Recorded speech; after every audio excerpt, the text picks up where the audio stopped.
Welcome to the medical series.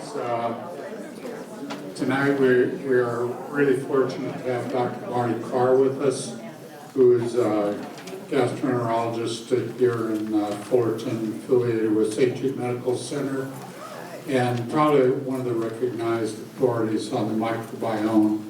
And he's going to educate us tonight on how that affects our life and how it affects various disease processes. So now please welcome Dr. Martin Carr. Marty?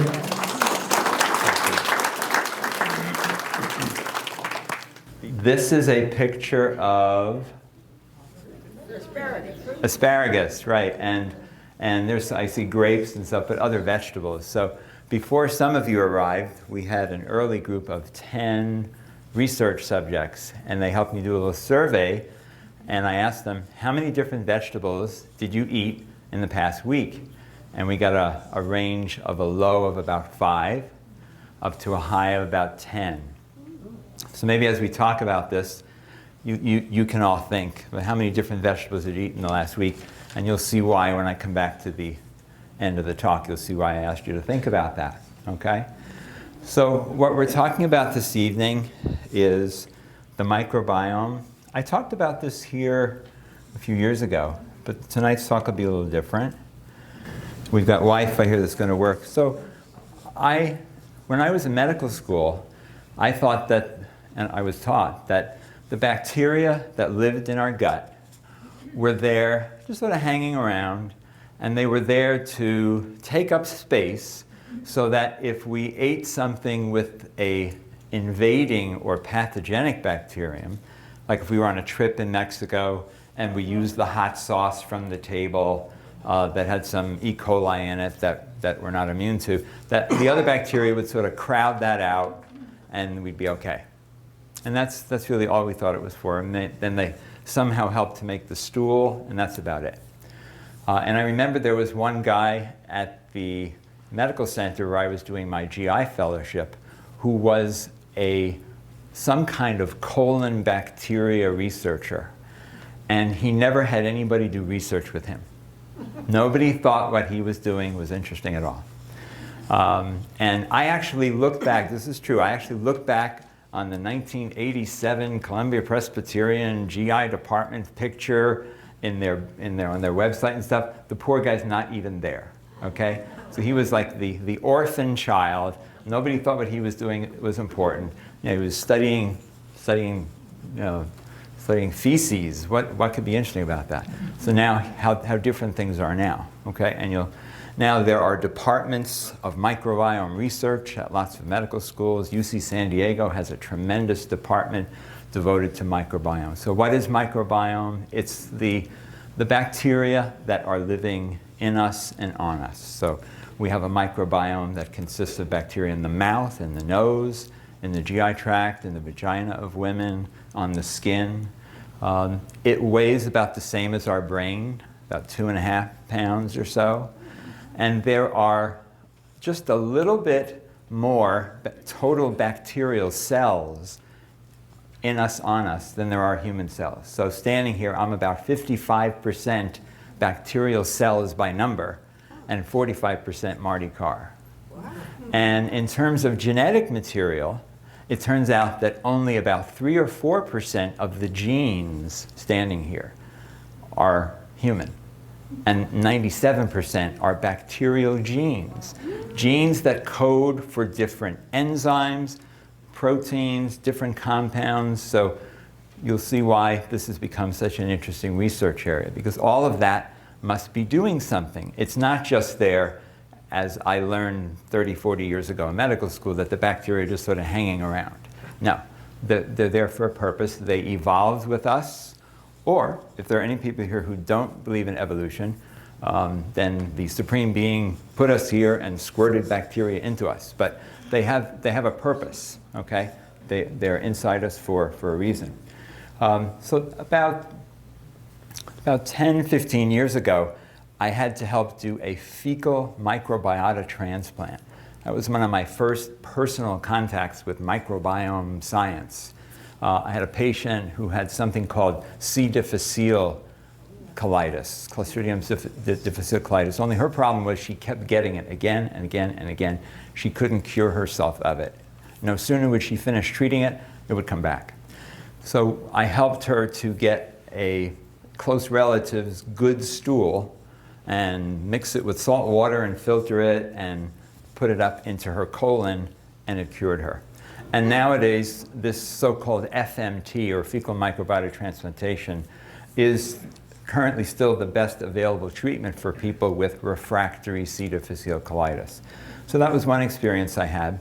And then I heard about a talk in Huntington Beach being given by some real experts in this microbiome science, and I went there a number of years ago.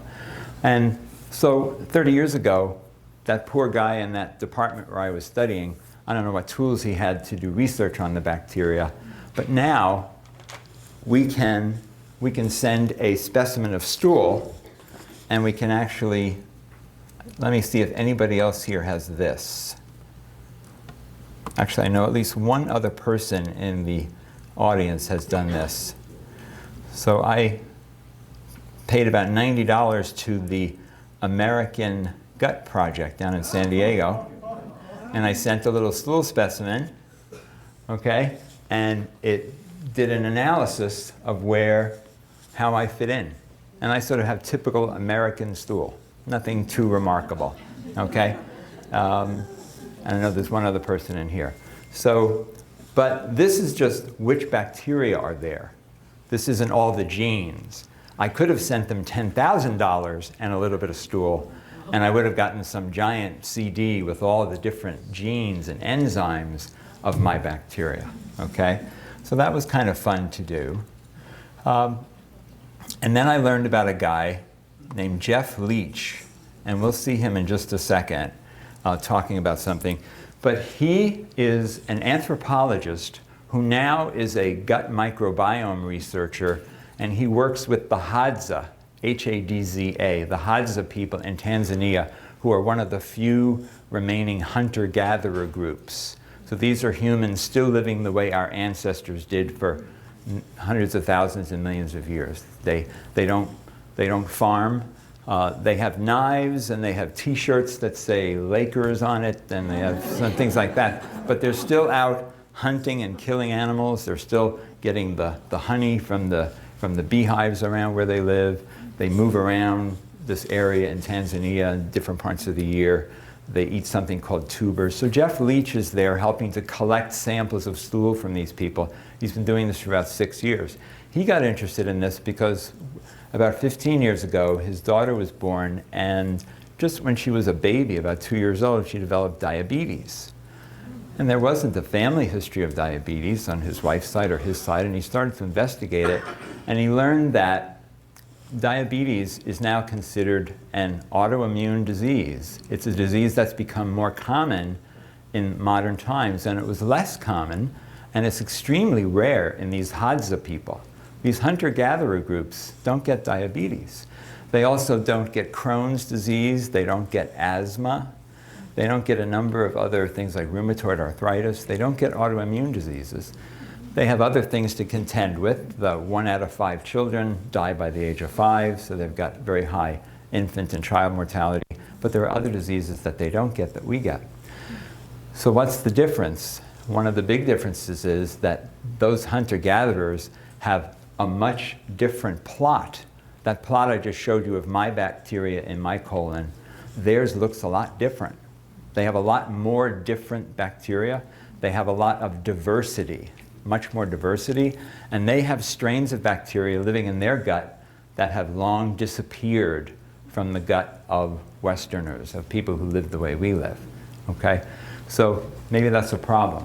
Now, this one other thing, now I'm going to take you from that concept. So here's Jeff Leach talking at a conference, and he's showing a picture, and I want to have you listen to him for a second. Let's see if this is going to work.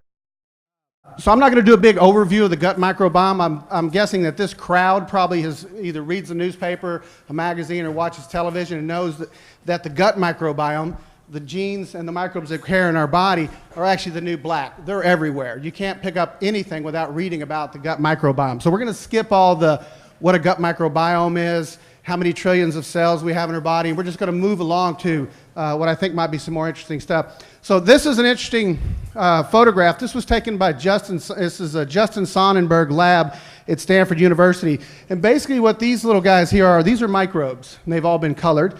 And this is the mucosa barrier, this green area, and then those are the cells on the other side. So that green mucosa barrier protects basically the human cells from these microbiota in your colon, and of course in your small intestine as well. So what happens is, if this mucin layer, which is also present in the vagina and in your nostrils, if it in any way degrades or disappears, you now have contact with those microbes and the human cells, and that's where the wheels come off the wagon. And that's basically what we're dealing with in 2018, pretty much in the Western world. So again, keep an eye on this. We're going to talk about it a little bit more at the end. Maintaining that mucosa barrier is everything. So we said maintaining that mucosa barrier is everything. It turns out, it's a good picture, isn't it? You can sort of imagine this slimy mucus stuff there, okay? So it turns out, now I was showing the picture about the vegetables. So all of you, is there anybody here who ate only one vegetable? No one's going to admit this. Is there anybody here who ate only one vegetable in the last week? Okay. Is there anybody here who ate 20 different vegetables in the last week? 20. All right. 20. Okay. And probably the average is probably 5 to 7, something like that. Okay. So the image for you and I'll tell you what I'm trying to do myself, but I'm not in the 20 vegetable camp yet. The image to think of is this. If you eat more vegetables, and especially vegetables that have all different kinds of fiber. So this guy, Jeff Leach, has a funny podcast in which he says, leeks are the answer. Eat the whole thing. Eat the whole thing. Chop up the green end, chop up the white end, throw it in your scrambled eggs, throw it in your everything, your cereal, mix it in your soup. Okay, leeks. Well, leeks have a lot of inulin, and that's just one of many fibers. So those kinds of things are what the good, friendly bacteria eat. They do not eat sausages. They don't eat butter. They don't eat cheese. They eat all that fiber.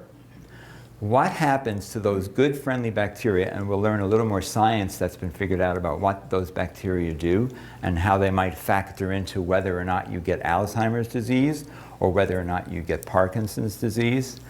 What happens if you just eat one vegetable? So what if you are a person who has an egg McMuffin for breakfast and then for lunch goes and has a macaroni and cheese, something somewhere, and then comes home and has a pizza and says, oh, tomato. And that's his one vegetable, and then cycles around. So these little bacteria over there on the left side, they don't have anything to eat. So what are they going to eat? They have to eat something. They eat the mucus layer. They eat the mucus layer, and it gets thinner and thinner and thinner. And now you've got the blue cells of you and me separated only by one cell layer. The lining of our GI tract is only one cell thick. One cell thick. All those 28, 30 feet from your mouth to the end of the rectum, it's lined by one cell, not in the esophagus, but from the stomach on down. So below that one cell layer are the blood vessels and lymphatics and nerves and inflammatory cells. So it's a very thin barrier, so that mucus is important. So just keep that in mind. When you have a meal that is a pizza appetizer, and then a little bit of macaroni and cheese, and then a little bit of sausage with cheese, and then some cheese for dessert, and then a cupcake. That's sort of a balanced meal, right? You know, appetizer, entree, you know, dessert, right? So when you eat that, just remember, just think of those little bacteria friends of yours saying, you didn't give me anything, so I'm going to start to eat you. I'm going to eat that mucus layer, okay?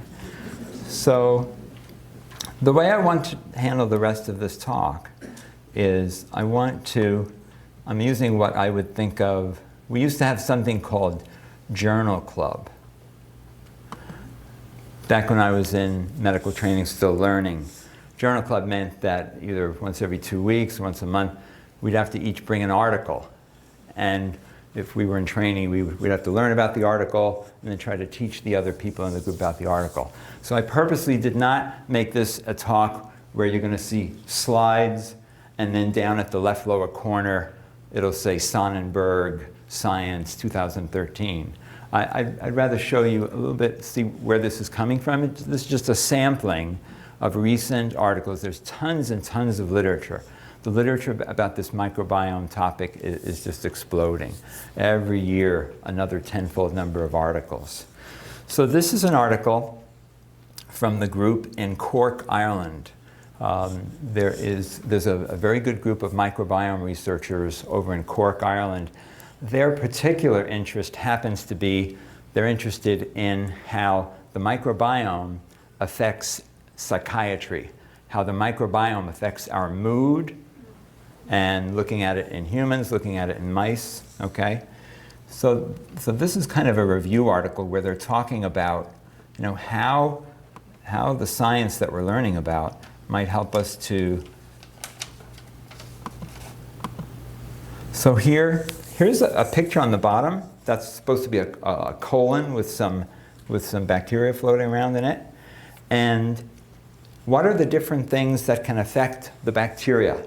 Well, it could be some genetic things, diet, we just talked about, exercise. Turns out that the bacteria in your gut know whether or not you are exercising. How many of you think that the bacteria get better if you don't exercise? How many of you think that bacteria get better if you do exercise? Right, you guessed it right, okay? Type of birth. Turns out you might be luckier if you were born by vaginal delivery than if you were born by C-section. Because it's actually a good thing to be exposed to vaginal bacteria and even some colon fecal bacteria as you're exiting the birth canal. In Brazil, 75% of children are born by C-section. In Brazil. In Manhattan, New York, 80% of children are born by C-section. So the first bacteria that those babies get exposed to are the bacteria on the skin of the nurse and on the little thing that they weigh the baby on, and the bassinet and the hospital bacteria. They eventually get something that is like human gut microbiome, but it's still a different start. Turns out that people born by C-section have a higher risk of becoming obese, have a higher risk of developing type 2 diabetes, have a higher risk of getting asthma and allergies. So that's what that means. And then age, the gut microbiome does change with age. We'll talk about that a little bit later. Stress has an effect. Xenobiotics, that word means either drugs or other chemicals or toxins, pollutants, other things that can get into our bodies, get into the gut, affect those bacteria. So those are all the different things. And then up in the brain, what might those changes in the bacteria cause? Stress, change in the way we interact socially, anxiety, depression, level of cognition or thinking, and then what about neurologic disease risks? Parkinson's disease, Alzheimer's. We'll get to some articles about that in a minute. So what the other diagram in this article is this one. So what they're looking forward to in the future, this group, is two different ways of these things interacting. You could have xenobiotics, meaning antibiotics, medicines, toxins, poisons, how they affect the gut microbiota, but then also, on the right-hand side, possible effects of the gut microbiota on xenobiotics. That is, what kind of bacteria you have in your gut can determine how you respond to a cancer chemotherapy drug, can determine how you respond to L-DOPA to treat your Parkinson's disease. So the gut bacteria, remember I said that 97% of the genes standing here are bacterial, and those genes do things, and they make enzymes. So they can do things to the medicines I take or other things that I'm exposed to. So it's this very complicated thing. So for the future, these are all potential things that we have to be aware of and things that researchers can manipulate. So that's from Ireland. And now this group is a bunch of people in New York City, at Cornell and a few other places. And see the title of this, Butyrate, Neuroepigenetics and the Gut Microbiome. Can a high-fiber diet improve brain health? And what do you think the answer might be? Yes. Yes, probably yes, okay? So what this group is talking about is butyrate. Butyrate is a short-chain fatty acid, okay? And butyrate is something that is produced by bacteria, but only if they have fiber to eat. If they make these butyrate and other short-chain fatty acids, they are fuel for the cells that line the intestine. So that one cell thick layer that we talked about, what does it need to function well? Turns out that butyrate is a major fuel to keep those cells healthy, okay? So if we eat the fiber, the bacteria won't eat our mucus layer, and the bacteria will make butyrate that keeps those colon cells healthy. But guess what? The butyrate might also make the brain healthier. So here is a diagram showing some of the different ways where there's currently research evidence that, maybe that's too big. Maybe I won't do that. Here's the butyrate. It can affect mitochondria in our cells, and there's evidence that that could affect whether or not a person is going to develop or express Alzheimer's, Parkinson's disease, Huntington's disease. Then there are these things called G-protein coupled receptors. By the way, Joe was so nice acting as though I'm an authority on the microbiome. Absolutely not. These people are authorities on the microbiome. And I say that only to make you feel good when you pay taxes, if any of you do. Or maybe you have tax planners that help you not to pay any. But if you do pay a little bit, feel good about the NIH and the grants that go out to these people. I mean, there's little Ireland, little Republic of Ireland, about 3.5 million people, and they've got in Cork, Ireland, a major microbiome research center. So good for them. Okay, the United States has more people than that, so hopefully we will continue to do a good job supporting more research. But those are, I am a reporter. I'm like a journalist trying to teach all of us something. And then, so I can't tell you what G-protein coupled receptor biochemistry is all about. But the point is, these are different pathways that it's been shown that just having bacteria making butyric acid, butyrate, in the gut could be having an impact on what could happen to determine whether a person gets these different diseases. So let's look at something else. So here is, let me go back to this first.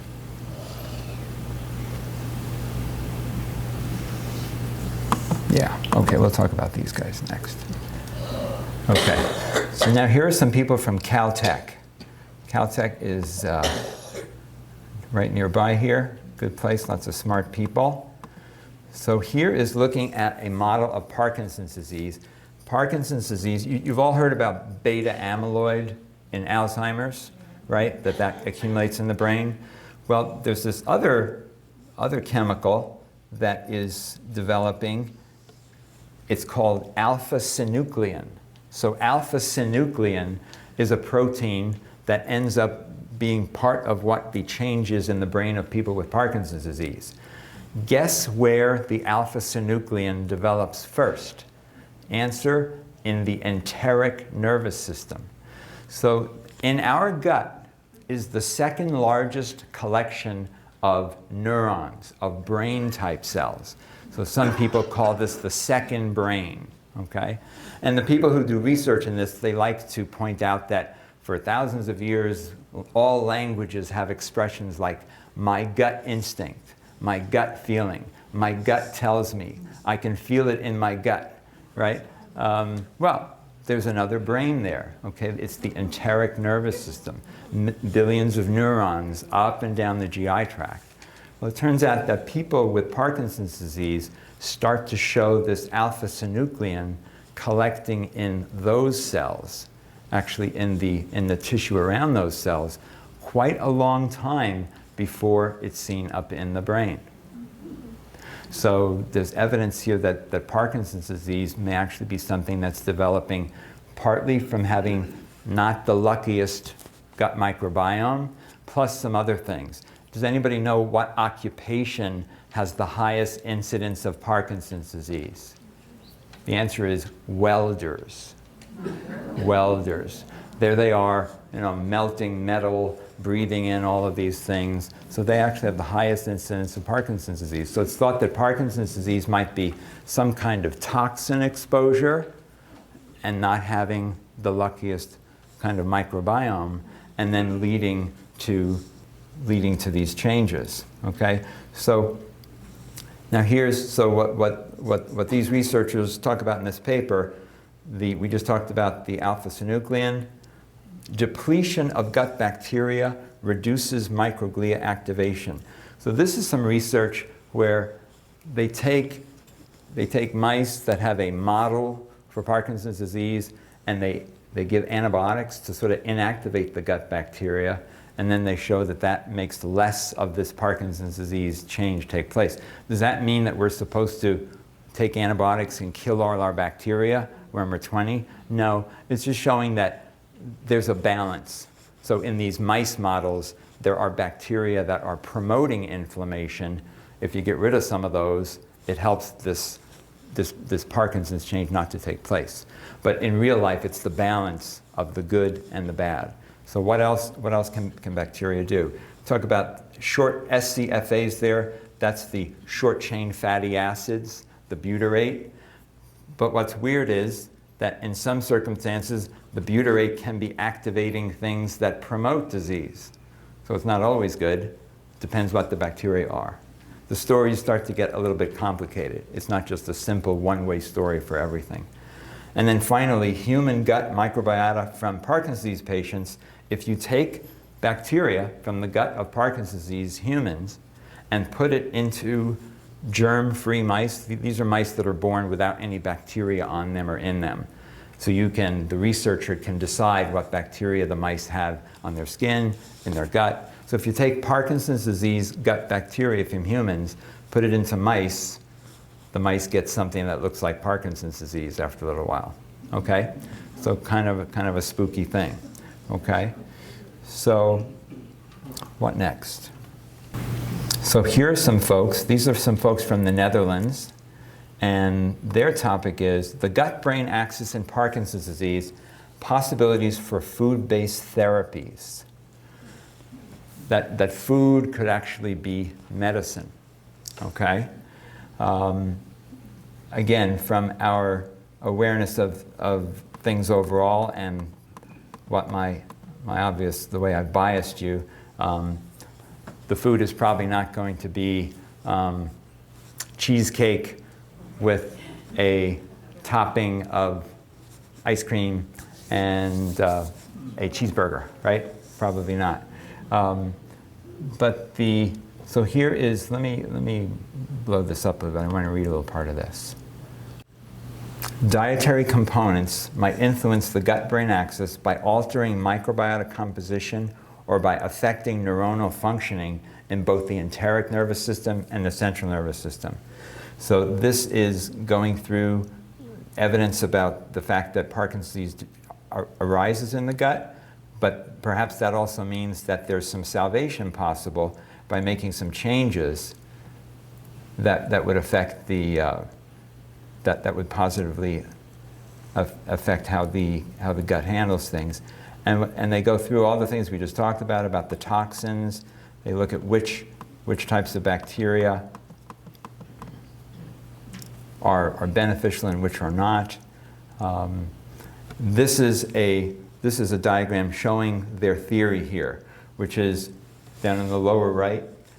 If you have a leaky gut, why would you have the leaky gut? Because you didn't eat your vegetables and the bacteria ate your mucus layer, okay? So you then have immune dysregulation and inflammation, and then that affects this alpha-synuclein in the gut enteric nervous system, which then goes up the vagus nerve to the brain, So how might we be able to have an impact?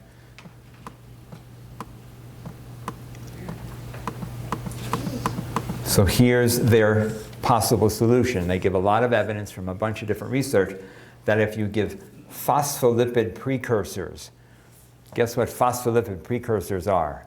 Well, there's some good things that have certain good kinds of fats. So has anybody here ever had salmon? Okay, salmon, and who here takes fish oil pills? Probably a lot of people do. Okay, so those are some good, healthful types of fats. Right, there's good fat and there's not so good fat. And there's also all kinds of controversy. Right, is coconut oil good, or is only part of the coconut oil good? Is salmon good to have? Probably yes. How about soybeans? Soybeans might be good. Chicken livers are phospholipid precursors. But should we eat a lot of chicken liver? Probably not. So again, I don't want anybody to leave here tonight thinking that Dr. Carr said I should only eat vegetables. That all I should do is eat 20 vegetables and that's all. No, you have to get the right kinds of fats. You have to get some protein. You have to have a number of different sources. You just can't have too much cheesecake with ice cream on top with some cherry sauce, right? Okay? So what they're saying here is that if you have the right kind of good fats and then some probiotics, what are prebiotics? Prebiotics are food for good bacteria. That's what a prebiotic is. And what's another example? So what's prebiotic? We've been talking about it tonight. Fiber. Fiber, leeks. Leeks is a prebiotic, right? Okay? So you don't have to spend $50 for, as I've gone through my medical career, patients will come in with these jars. And I'm sitting there thinking, this patient was just out like complaining about the $10 copay. You know, what? $10 copay? Are you kidding me? And then they walk in and they open up this bag and they've got $700 worth of probiotics and Dr. So-and-so's. And I would love to say to these patients, you know, these people are so smart. Here I am slaving away here, seeing patient after patient, when all I really need to do is slap my name and face on some jar of something and say, Dr. Marty Carr's, you know, Everlife juice, right? and then people will pay $500 a bottle. But no, you can just buy Leeks. Everybody say it, Leeks. Leeks, all right. So tomorrow Stater Brothers will have no leeks. They'll be all gone. And the poor produce guy will say, what is going on? What's happening? So probiotics are friendly bacteria. But now when you go into the store and you see that there are like 60 different brands of probiotics, how do you know which one to buy? The answer is nobody knows which one you should buy. And it's basically complete luck that you might buy one that makes you feel better, okay? People who do research about probiotics, how many of them do you think go out and spend $50 at Whole Foods for a bottle of capsules of probiotics? And the answer is 0. If they want to get probiotics in their diet, they might have kefir. Anybody know what that is? That's a fermented yogurt drink that's mostly bacteria and friendly yeast and stuff. Or they might have kombucha, or they might have kimchi or other fermented things. And there are data that having probiotic intake does tend to make people have fewer colds, and maybe it has other benefits. But there are only a few examples in medicine where we have specific examples that a certain kind of patient with a certain disease, with a certain kind of surgery, might benefit from a certain probiotic. There are very few specific examples like that. Otherwise, it's sort of a gamble. And it might be better just to eat food. So that's probiotics. Prebiotics is the leeks. And symbiotics is a combination where you've got some prebiotic mixed with a probiotic. So maybe someday we will be able to do some sort of test on a person's gut bacteria, say when they're 40 years old, and say, uh-oh, you have the gut microbiome phenotype for somebody who could get Parkinson's disease. And, oh, you have an uncle who had Parkinson's disease who lived down the street from you? Okay, that's interesting. Maybe you should start eating whatever. Okay, good fats, salmon, and some soybeans, and not too much of this, and maybe you should take these fish oil pills, maybe, and maybe you should take this special mixture of leeks and some kind of bacteria. But all of that is a ways off, but maybe it's coming, okay?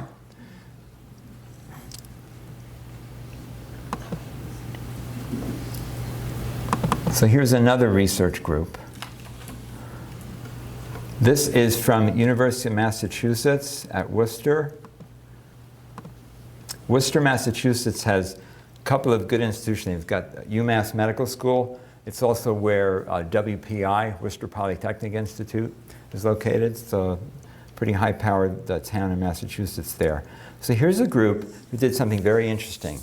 They got patients in a facility who did and didn't have Parkinson's disease or other dementia. So they got a group of older people who were just healthy, older people with some kind of dementia, and older people with Alzheimer's disease. And they wanted to do some studies on the bacteria in the intestines and do some other kind of experiments. And what they basically found out was that the people with the Alzheimer's disease had gut bacteria that didn't make much butyrate. So remember we were talking about the butyric acid and how if you're good and you eat your vegetables, your good bacteria make butyric acid, which feed your intestinal lining. The Alzheimer's disease patients were missing a lot of the types of bacteria that create the butyric acid. Not a good thing. And they also had this problem in that they didn't correctly activate their gut bacteria, would interact with the lining of the gut and would fail to suppress a type of inflammatory pathway. So it's something called P-Glycoprotein Pathway. So as they say here, we observed that the microbiome of the Alzheimer's disease elders shows a lower proportion and prevalence of bacteria with potential to synthesize butyrate, as well as higher abundances of taxa, which is groups, that are known to cause pro-inflammatory states. Therefore, a potential nexus between the intestinal microbiome and Alzheimer's disease is the modulation of intestinal homeostasis by increases in inflammatory and decreases in anti-inflammatory microbial metabolism. And they did all these interesting experiments. They took stool from the Alzheimer's disease patients and put it with these cell cultures, and they showed all of these differences. And basically, the stool from the Alzheimer's disease patients would cause inflammatory changes and not the people without Alzheimer's disease. So what are the things that happen to the gut microbiome as we get older, unless we do something to potentially stop this? Well, it turns out that it tends to become a little bit less diverse. And why is that? Is it because older people are eating somewhat of a restricted diet? Are they not interacting as much? Is it a motility thing? It's not completely sure what the factors are, but can it be improved? Can you improve it? And the answer is definitely yes. So if we took all of you in this room and we did an experiment, and we took half of the room and we put you in a dining room here and kept you there for 5 days with some bathroom access, but otherwise controlled your food intake and basically fed you cheeseburgers and macaroni and cheese, and we did that for, say, 5 days. And then the other half of the room we took, and they had this wonderful thing where they'd have 3 vegetables with some egg whites for breakfast, and then at lunch they'd have a salad with some leeks in the salad, and then some vegetable soup, and then they take a walk and go outside and give some cheerful videos. But the other group eating the cheeseburgers and the macaroni and cheese weren't allowed to go outside, and nothing cheerful for them. And then the vegetable group came back for dinner, and it was more wonderful vegetables, Jerusalem artichokes and squash and zucchini and another salad and some more vegetable soup and a cherry for dessert. One cherry. Whereas the people in the other room got to have ice cream. Poor people. So, but what do you think would happen if we then did stool samples from the people in the two groups before the experiment and then after the experiment, and looked at what kind of bacteria there are, there would be a change. There would be a shift. There'd be some bacteria that had grown up and other bacteria that had quieted down. Okay? So we actually, all of us do have the potential to change this. We can make this better or make it not so much better. So there is a book, I only want to give one book title out, because if you give out some long list, it's too complicated. But if any of you are curious to look at a book really written by two people who know this stuff backwards and forwards, it's a book called The Good Gut. Nice, easy title to remember. The Good Gut by Justin and Erica Sonnenberg. These two folks are researchers in this, they're microbiome researchers up at Stanford. They were part of the group, they came from Washington University, St. Louis before they were at Stanford. The group at Washington University in St. Louis, Jeffrey Gordon's lab, is the place that did the experiment where they took stool from obese humans and stool from lean humans and put it into germ-free mice. And what do you think happened to the mice getting the stool from the obese humans? Eating the same amount of mouse chow, precisely the same amount of mouse chow, the germ-free mice that got the obese human stool became obese mice.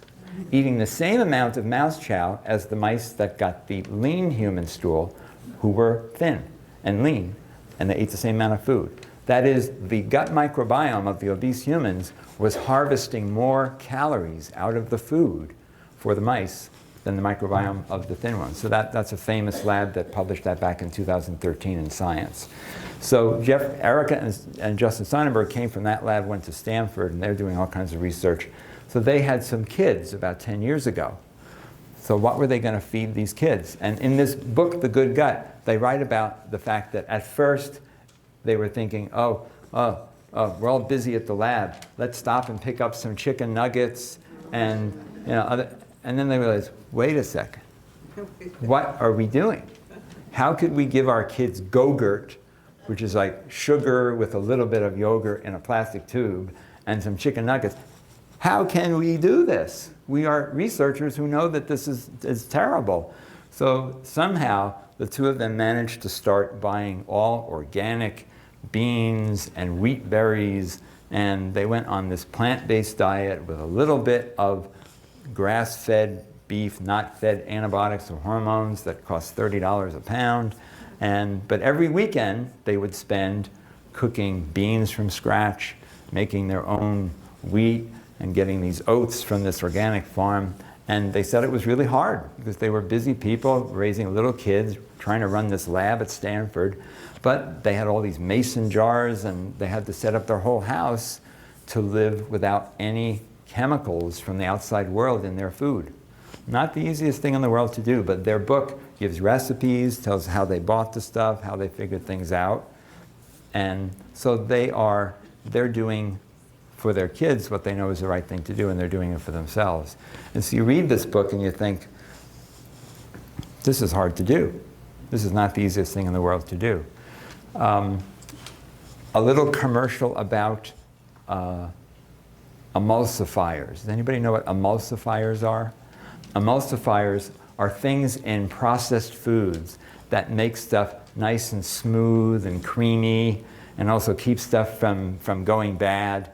And they have names like carboxymethylcellulose and all these other things that none of us understand. But they're used in the food industry.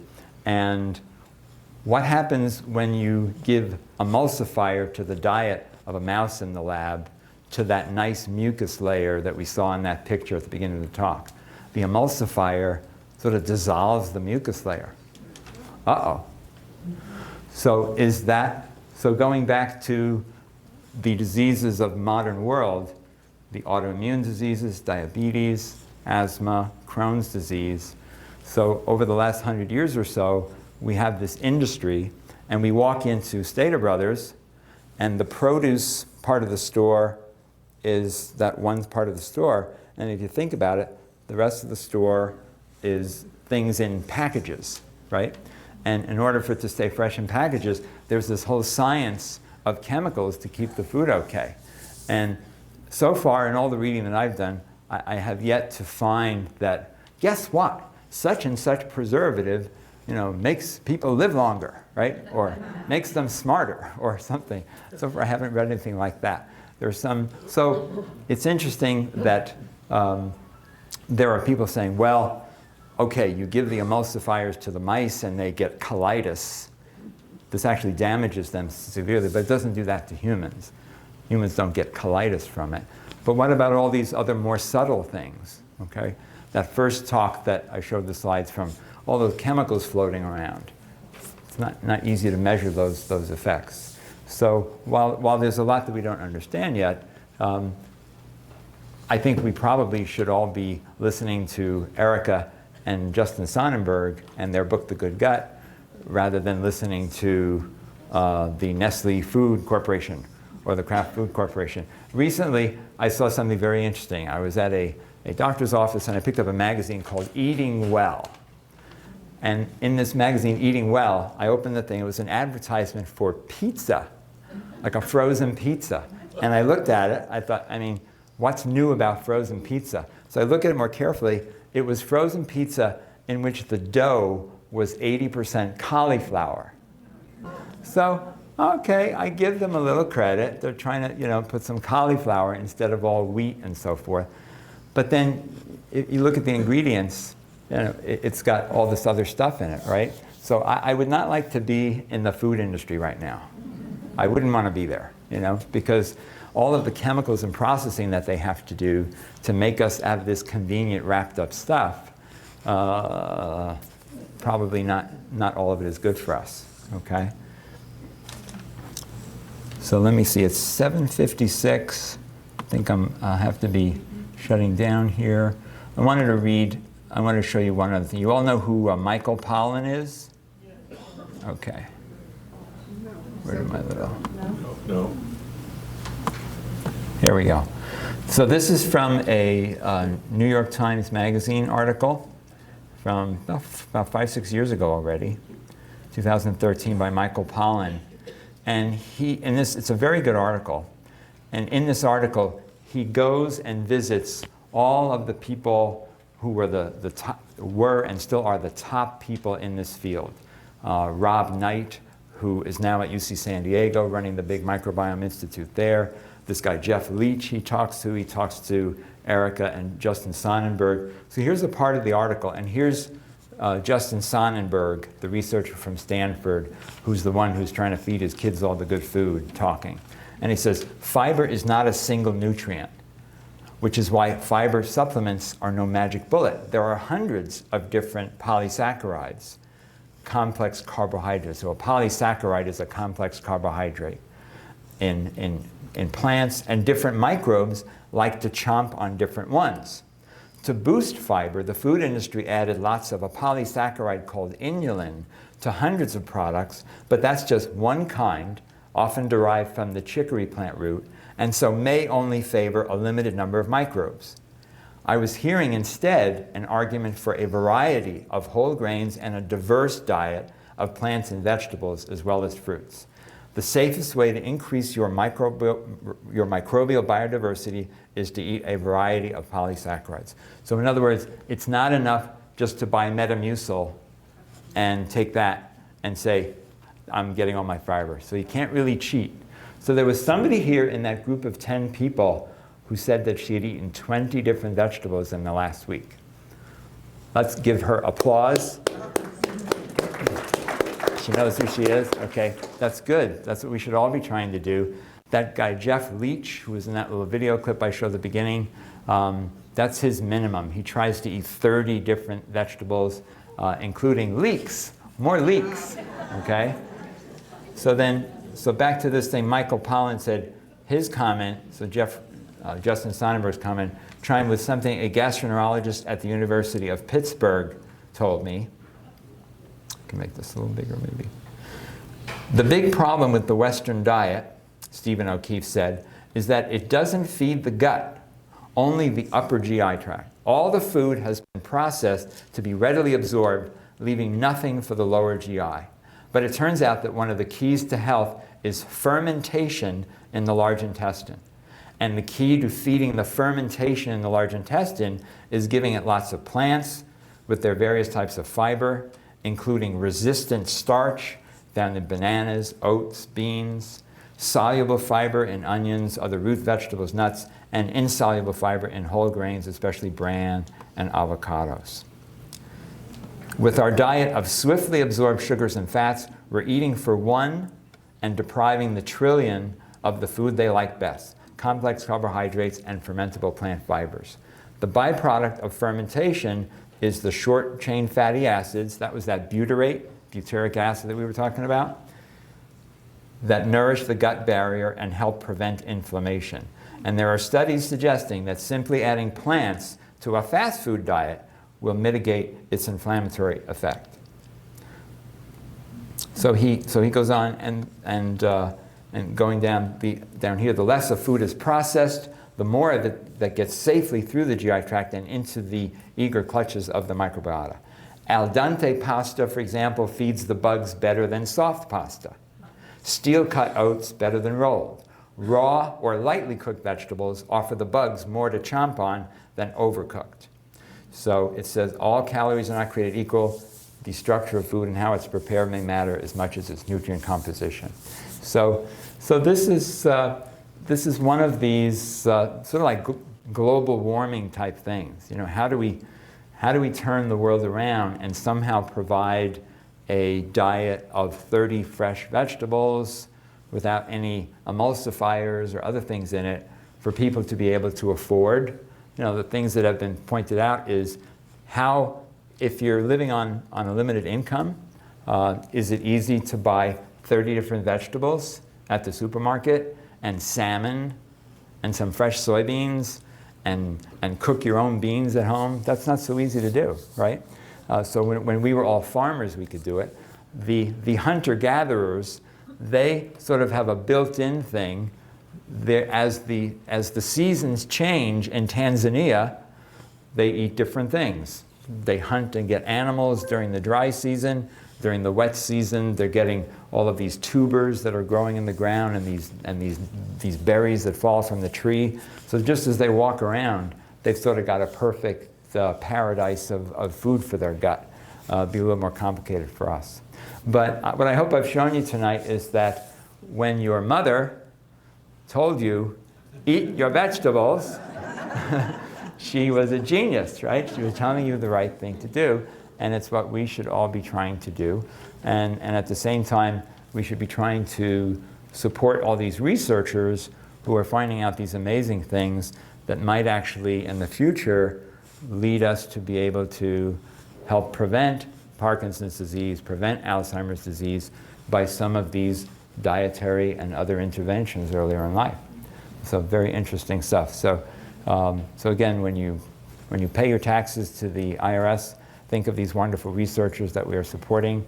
After all, without the scientists, I would still be up here with tanks of leeches. I would be here saying, this week we have a special on the yellow polka-dotted leeches, thought to be very good for such and such, right? That's what I'd be doing. But thanks to science, I can be up here showing you all this great stuff. So thank you for your attention. And what are you going to buy at the store next week? Leeks. Leeks, all right, very good. Okay, very good. So.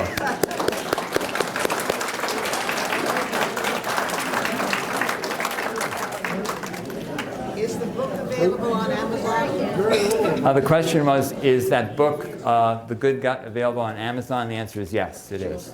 Available on Amazon. Do you take probiotics all the time, or just when you have a problem? So, gentleman's asking, should you take probiotics all the time or just when you have a problem? And the answer is nobody knows. Nobody knows. And like I mentioned, if you talk to the people who do the research, they try to eat good live culture yogurt. Maybe they have some kefir. Maybe they have some fermented sauerkraut. They tend not to buy the capsules. Didn't you say that the leeks provided inulin? Leeks are a source of, among other things. Okay. Among other things. Because this article at the top said inulin won't solve your problems. inulin by itself. In other words, the answer isn't to just give everybody inulin pills. That's just one of hundreds of different complex polysaccharides. So you want to get a range of different things. And that's why we all clapped for the 20 vegetable person, okay? Because that's what we should all be trying, not just the leeks. But leeks are sort of a good example. I mean, how many of us have been in the habit of, oh, I'm going to feed my gut microbiome,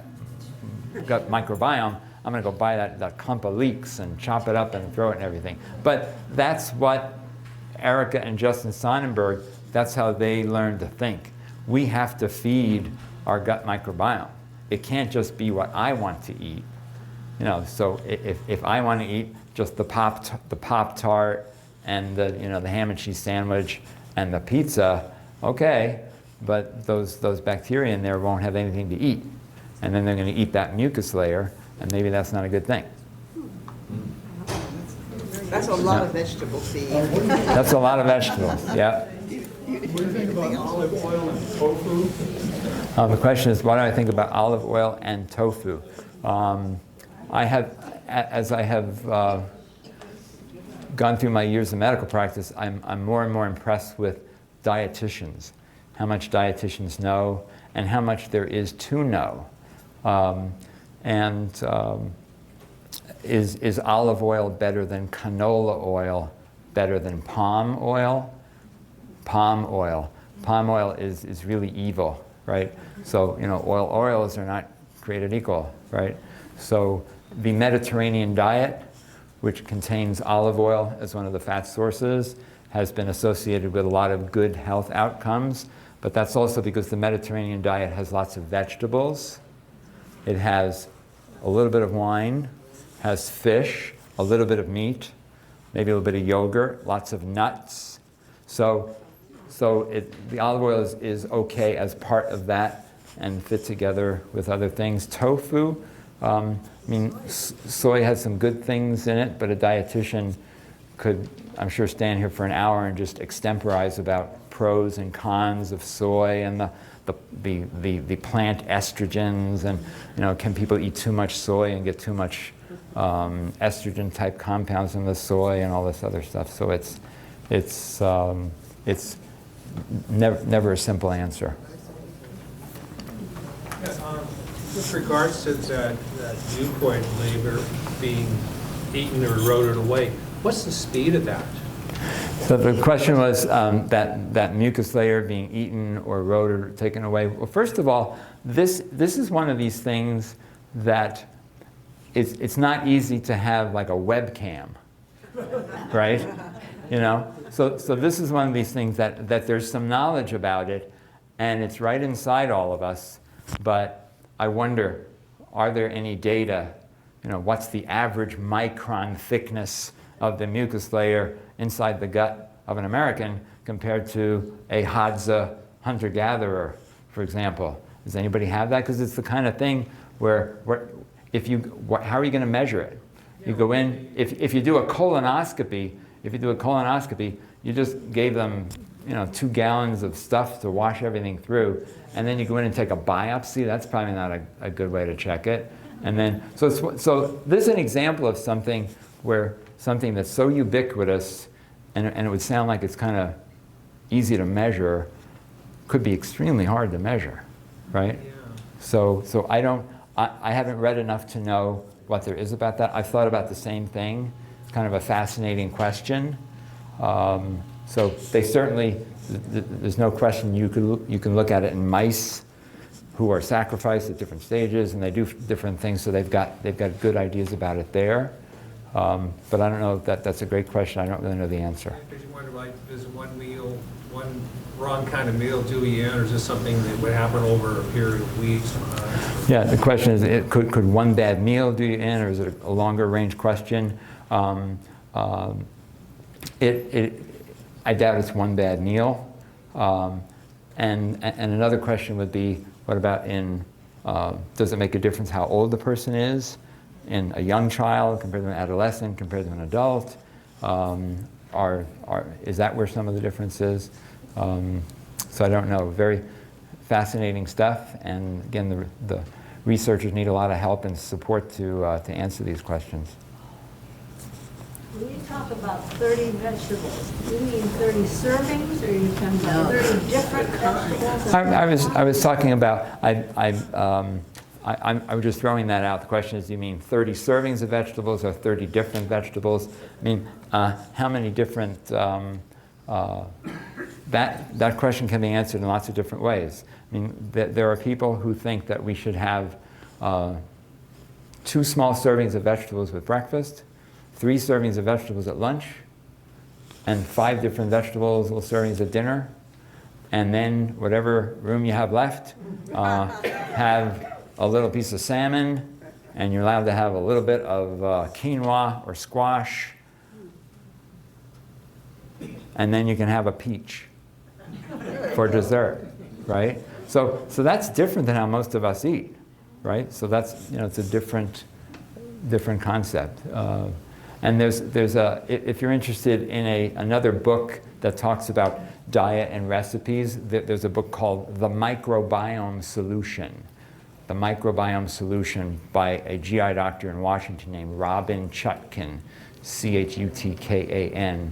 And in that, she talks about why she ended up getting very much onto this diet as medicine concept and how many vegetables to eat. So this is another whole interesting topic. And with a lot of people with different opinions and varying degrees of science about it. Any questions back there? Would you make a comment on the news on Zantac? Comment on the news on Zantac. So I don't know all of the parts of the story, but Zantac or ranitidine, somebody related to the FDA got information. They figured out that there was this potential carcinogen contaminating some of the ranitidine. But I don't think it's known yet if it's affecting all the different generic manufacturers or only some of them. Is the contaminant in an ingredient that all those companies have to buy to make it? Or was it introduced in the manufacturing in one company or something? So this is going to be probably a $100 million FDA project to sort out where this came from. So people who have ranitidine have been taking it are supposed to get an alternative. So most people are getting famotidine, Famotidine, or Pepsid as their substitute. And hopefully that's not contaminated with anything. I hope that's not the next story. Okay, you got 500 million people switch to Pepsid, and then somebody finds some other carcinogen in that. I hope not. So people who've been on it, nobody knows whether it's been enough to cause harm, for sure, and nobody knows how long it's been there. And again, nobody knows what percentage of ranitidine pills out there have it. So it's like the worst kind of epidemiological nightmare, it seems to me. Because at least when you have 100 people get sick who ate at a wedding, okay, the epidemiologists like that kind of a challenge. Okay, we've got 500 people at the wedding, 100 of them got sick. There were 40 different foods served at the wedding, and you question everybody, and you eventually figure out it was the cheesecake, right? So that's the kind of thing that epidemiologists like to solve. This one is like, oh boy, it's just so many different parts. So it's probably going to be a long time. So people taking ranitidine, hold on to your pills, keep them somewhere, because a year from now, there may be some website where you can go on and find out if you had the contaminated ones, and then you can join the class action suit, and 25 cents. And 5 years from now, get like, $2. So, yes, back there. Does fruit have any part in this diet? Does fruit have any part in the diet? And it absolutely does. But what's interesting is it not ripe? Is it perfectly ripe? Is it overripe? Like, for example, green bananas are a really good source of some of these foods for the bacteria, but overripe ones aren't. So you should try to eat some kind of greener bananas. Not so green that you can't eat them. But so that's kind of interesting. Is that true of all fruits? The question was, is that true of all fruits? Well, it certainly makes sense that how ripe it is going to change what's in it. As it ripens, you get more smaller sugars. It starts with bigger molecules that then get enzymatically broken down as it ripens. So that's another whole interesting topic. But fruit has good things in it too, and there are polysaccharides in fruits. But the foods with the highest content of the ones that are most important for the gut bacteria, there are more vegetables that are more important.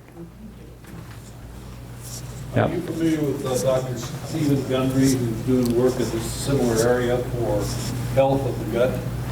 Does he sell products? He does sell products, but he's a researcher from Loma Linda. Heart surgeon, turned researcher.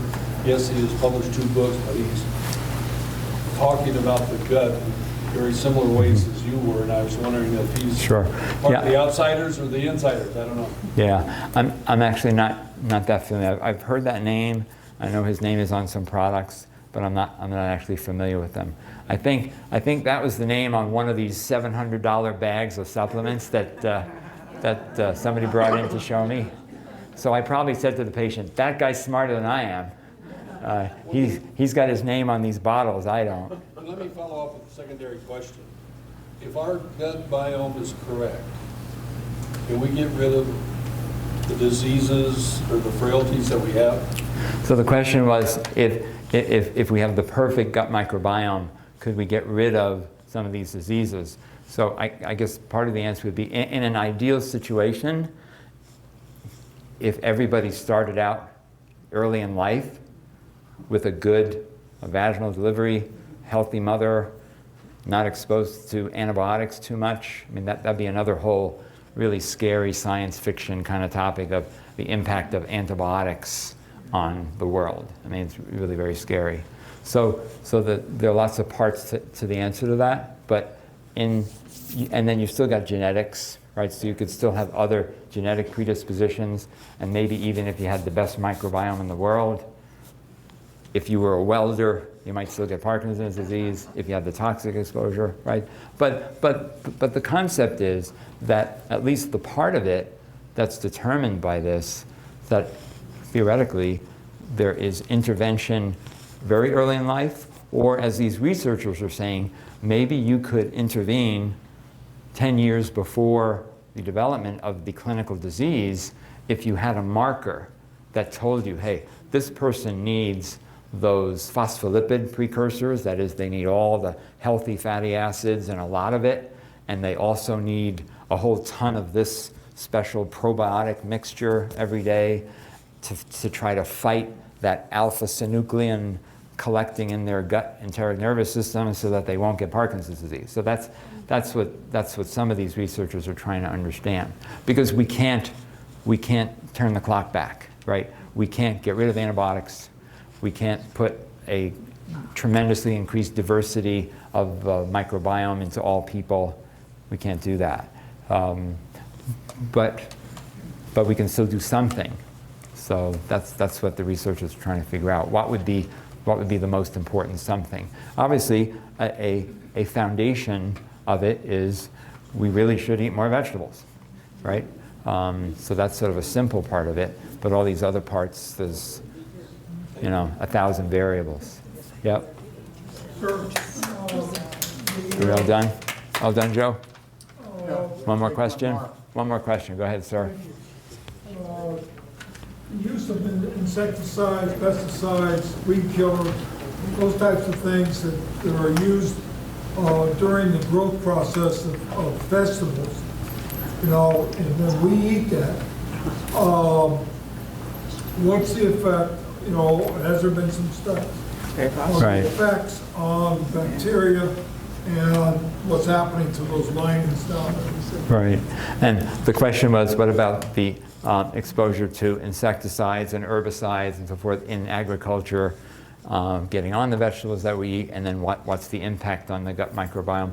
And the answer is yes, there have been different kinds of experiments done looking at the effects of that in animal models, and no big surprise, there definitely are impacts on the microbiome of these experimental animals. So then you can extrapolate that. There aren't perfect human data yet, but you can assume that that's an issue.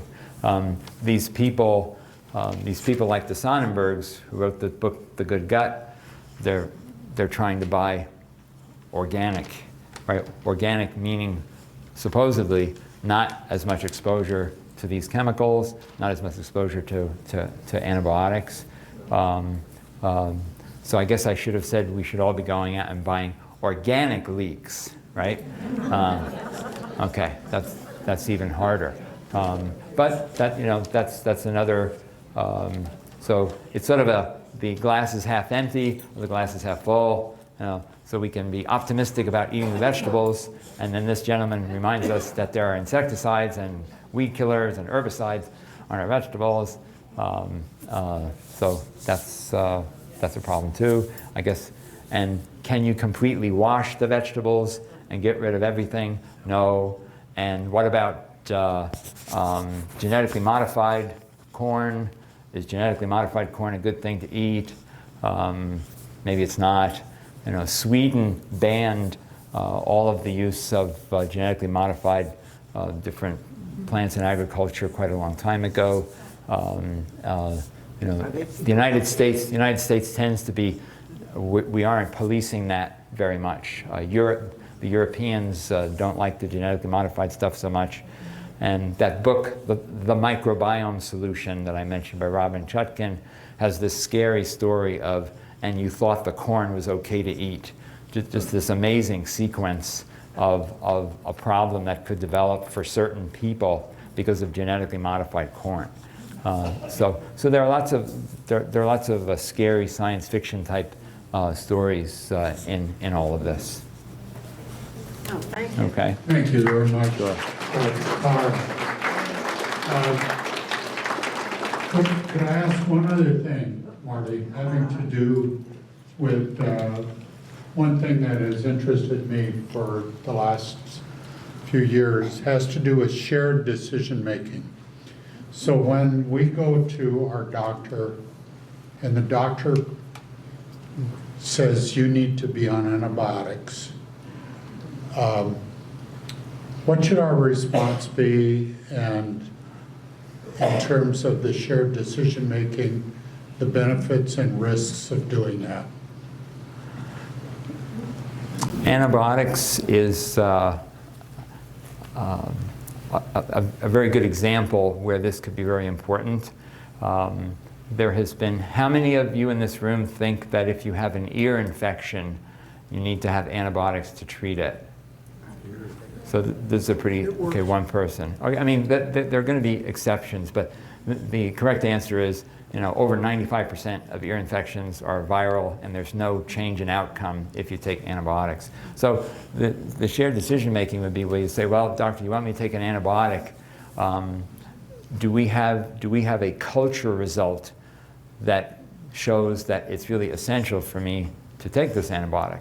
So there are some examples where it's very easy to get that culture result. You could do a throat culture, see if the person has strep throat. If you have strep throat, you're kind of stuck because you can get rheumatic fever and other heart valve and kidney problems if you don't treat strep throat. But strep throat just needs penicillin or a little erythromycin, which happen to be antibiotics that are narrow spectrum and don't do much other harm. But if a doctor says, I don't know, I don't like how much you're blowing your nose in the office here today, and 3 years ago you had pneumonia, so I think you should take Cipro. Here you go. So that's something that you could say, well, hold on, do I have an abnormal chest X-ray now that shows that I have pneumonia again, so I need Cipro? No. So I guess where this really is important, as an example, are people who've had C. difficile colitis. Those people are very vulnerable to getting the C. diff colitis back if they're treated with antibiotics, especially broad-spectrum antibiotics. So we GI doctors and the infectious disease doctors try to teach those patients that you have to do shared decision-making with your doctor. You have to say, well, I have a little burning on urination. Maybe we should do a urine culture first and see if this is really an infection that I absolutely have to treat, or so when possible to get some kind of culture evidence of an infection for which there's no choice about treating it, and to try to avoid empiric or let's see if this works type of approach to it. And the other, in pediatrics, there are lots of examples of this, of different groups of people being harder or easier to convince that antibiotics aren't necessary. Like I read an interesting paper that in the southeastern United States, there seems to be more of a demand on the part of parents for antibiotic treatment for their children. And then in other parts of the United States, there isn't as much demand.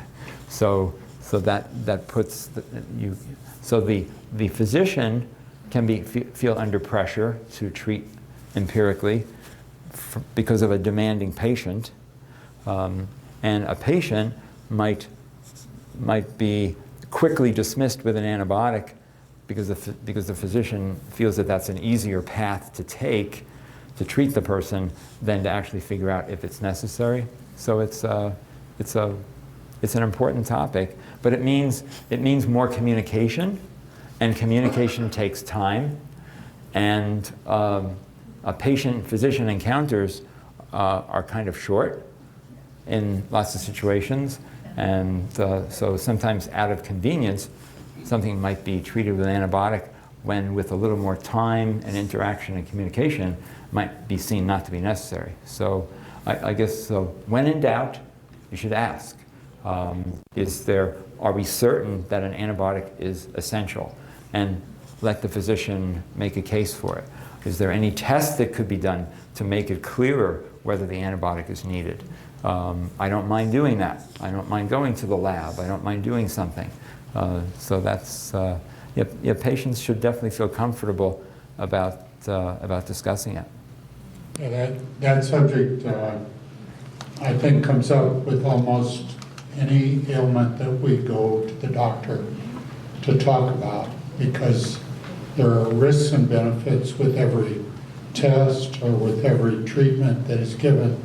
And asking that simple question that Dr. Carr mentioned, what are the risks of me doing this, and what are the benefits, and how does it balance out? So anyhow, thank you very much, Marty. It was a great program.